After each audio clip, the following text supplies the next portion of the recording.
Everyone, welcome back to the 13 Days of Halloween. It's day 4, and today we're going to be working with Lawn Fawn products.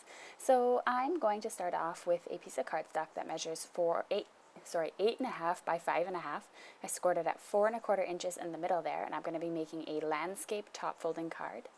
This is the Booyah Stomp set from Lawn Fawn, and I absolutely adore the little hats that come with it, the sentiments, the little smiley faces that you can match up. So you can really just build your own ghosts with this set and create so many different possibilities.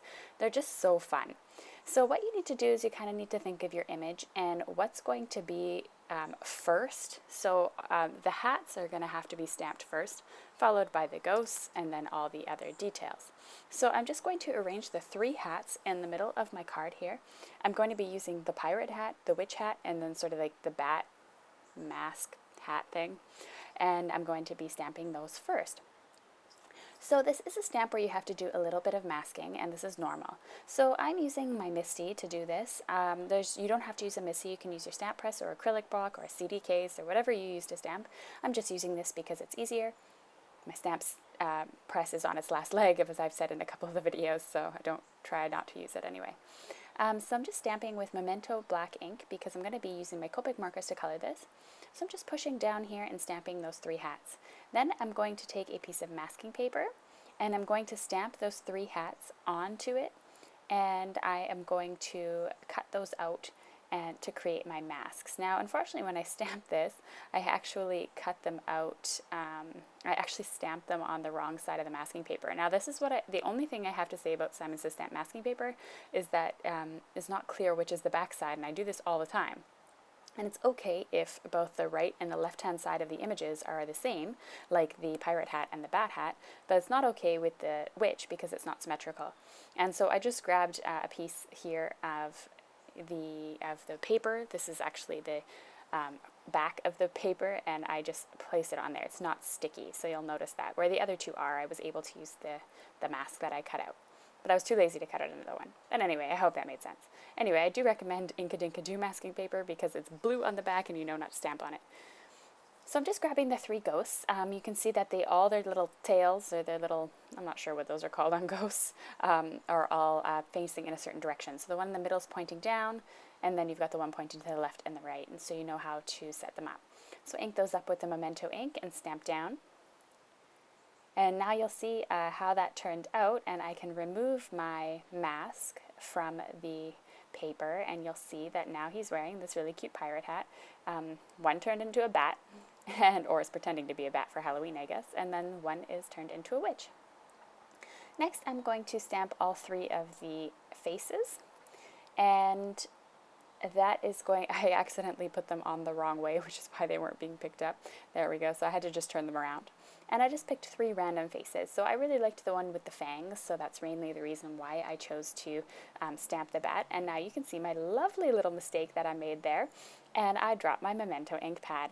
Now, as many of you know, I used to be a perfectionist and I used to throw that card out right away, but lately I've been trying to do card surgery and fix my image. So I just had to change my whole idea of the card so that I could continue forward and not put too much to waste, as well as just continue on. I mean, this is going to happen to you more than once, and often it's going to be at the end of a project, and I was lucky that it was kind of halfway through, so I was able to do a little bit of card surgery and figure that out. So I'm just going to stamp the sentiment in the meantime, because I decided to cut out using a stitched rectangle die. I decided to cut out my little ghosts and that little scene so that it would cut out that black ink that I got onto my card. In the end, I think this card turned out way cooler by doing some card surgery and changing my idea, because I was just going to do this clean and simple card and color them with Copic markers, but then I decided that it would have to get a little bit more detailed if I were to cut these out, and I think it turned out much better than my original plan. So even though I was cursing for a little while there, and I definitely edited that part out, I ended up making it work for the best. So I stuck that down with some washi tape because I definitely didn't want that to shift while I was die cutting, because that would probably make it so that I couldn't fix this card. I'm just going to stick this through my Cuttlebug machine here and die cut that little scene out so that we can say goodbye to that ink that we dropped. Now I'm going to go into my Copic coloring. I used a variety of colors here, and I have them all listed on my blog as well as in the description below. So if you're interested in the Copic colors I'm using. I use C1, C3, C5, Y19, V05, V06, and I believe that was it. Oh, and RV11, I believe, yeah, for the ears of the bat. And so I didn't use too many Copic markers, and I have them all linked below if you're interested in taking a look at those. And I just went through and colored and did a black shadowing on them, and nothing too complicated at all. But I do like to do anything that I want to color black, I like to do in a gray tones, because if you color them all black, they don't look nice at all. So that black Copic marker actually is my most useless marker. Anyway, I took a piece of white cardstock that I had lying around, and I cut out a bigger stitched rectangle to make that a part of my frame. So this is the largest stitched rectangle that comes from Simon Says Stamp's Stitched Rectangles die set, and that also came with the one that I cut out before where I cut out the ghosts. And I just die cut that and ran that through my machine. And then I took another one of the stitch dies, and this is a size smaller, and I cut out a piece of the Nevermore cardstock from Close to My Heart.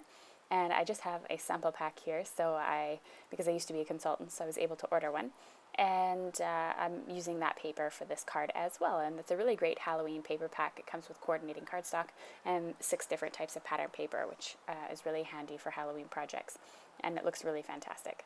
So now that I have all my pieces die cut, I'm going to put my whole card together. So I'm just going to do some layering. So I'm going to take a card base. This is a new card base, measures 5.5 by 8.5, folded at 4.25 inches to make a folding landscape card, exactly like we did in the beginning before I dropped my ink on it.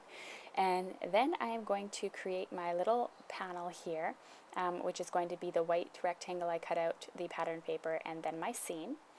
So this is really cool. You get to see on the other side the really awesome gray pattern as well. So I could have done the gray pattern, but I decided I wanted to do something a little bit more brighter. So I put that in the middle of the white rectangle that I had cut out previously using the stitched rectangle die. And then I took some 3D foam tape and attached my scene.